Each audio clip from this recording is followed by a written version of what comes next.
Hello guys, good morning. Powers വേൾഡിലേക്ക് സ്വാഗതം. അപ്പോൾ ഞാനിന്ന് വന്നിരിക്കുന്നത് ഒരു ബ്രേക്ക്ഫാസ്റ്റ് വീഡിയോ ആയിട്ടാണ് രാവിലെ. അപ്പോൾ ഞങ്ങളിന്ന് ഉണ്ടാക്കിയ ബ്രേക്ക്ഫാസ്റ്റ് എന്ന് പറഞ്ഞാൽ എഗ് റോസ്റ്റും ഗോതമ്പ് പുട്ടുമാണേ. അപ്പോൾ അതെല്ലാവരുടെയും ഇഷ്ടവിഭവമാണല്ലോ. അപ്പോൾ രാവിലെ സ്കൂളുള്ള ദിവസമാണ്. അപ്പോൾ രാവിലെ എണ്ണീറ്റു. അപ്പം നമ്മൾ ബ്രേക്ക്ഫാസ്റ്റ് റെഡിയാക്കിക്കൊണ്ടിരിക്കുകയാണ്. അപ്പോൾ ഞാൻ മുട്ട റോസ്റ്റ് ഉണ്ടാക്കുന്നത് കാണിച്ചു തരാവേ. എല്ലാവർക്കും അറിയാവുന്നതാണ്, എന്നാലും ഒന്ന് കാണിക്കണമല്ലോ. അപ്പോൾ ഞാനതിൽ 3 സവാള എടുത്തിട്ടുണ്ട്. സവാളയും 2 വെളുത്തുള്ളിയും പച്ചമുളകും ഒരല്പം മഞ്ഞൾപ്പൊടിയും കൂടിയിട്ട് കുക്കറിലിട്ടൊന്ന് ആവിയേറ്റി ഒന്ന് വേവിച്ചെടുക്കേ. നല്ലതുപോലെ ഒന്ന് വേവിച്ചെടുത്തതിന് ശേഷം അതിലേക്ക് ഒരു 2 സ്പൂൺ മല്ലിപ്പൊടി, മുളക് പൊടി 1.5 സ്പൂൺ മുളക് പൊടി, അതിനുശേഷം 1 സ്പൂൺ കറി മസാല അധികം വേണമെന്നുള്ളവർക്ക് കുറച്ചുകൂടെ ഇട്ട് കൊടുക്കാം. എന്നിട്ട് നമ്മൾ നല്ലതുപോലെ ഒന്ന് ഇളക്കി കൊടുക്കണം. കാരണം ഒരുപാട് വെള്ളം ഒഴിക്കാൻ പാടില്ല, കാരണം റോസ്റ്റ് ചെയ്തെടുക്കുമല്ലേ. അപ്പോൾ പിന്നെ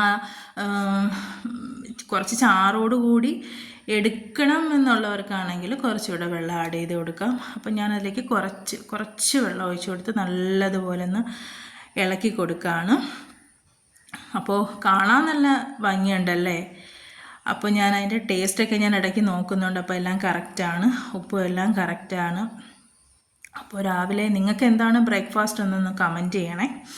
സ്കൂളിൽ പിള്ളേർക്കൊക്കെ പോകാനായിട്ട് എല്ലാവരും ധൃതി പിടിച്ചിട്ട് ബ്രേക്ക്ഫാസ്റ്റൊക്കെ തയ്യാറാക്കുമായിരിക്കും. അപ്പോൾ ഞാൻ എഗ്ഗ് എടുത്തേക്കുന്നത് 2 എഗ്ഗാണ് എടുത്തേക്കുന്നത്. അപ്പോൾ 2 എഗ്ഗ് വേകാനായിട്ട് വെച്ചേക്കാണ്. അതിനുശേഷം കറി നല്ലതുപോലെ തിളയ്ക്കുന്നുണ്ട്. ഗോതമ്പ് പുട്ട് ഒരു സൈഡിൽ വേകുന്നുണ്ട്. ശരിക്കും നല്ലൊരു കോമ്പിനേഷനാണ് ഗോതമ്പ് പുട്ടും എഗ്ഗ് റോസ്റ്റും.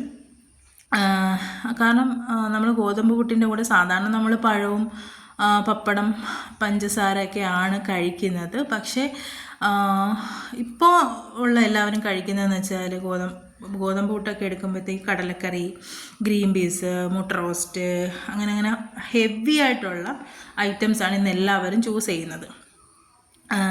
പഴവും പപ്പടമൊക്കെ ആവശ്യമുള്ളവർ മാത്രമേ അങ്ങനെ യൂസ് ചെയ്ത് കഴിക്കാറുള്ളൂ.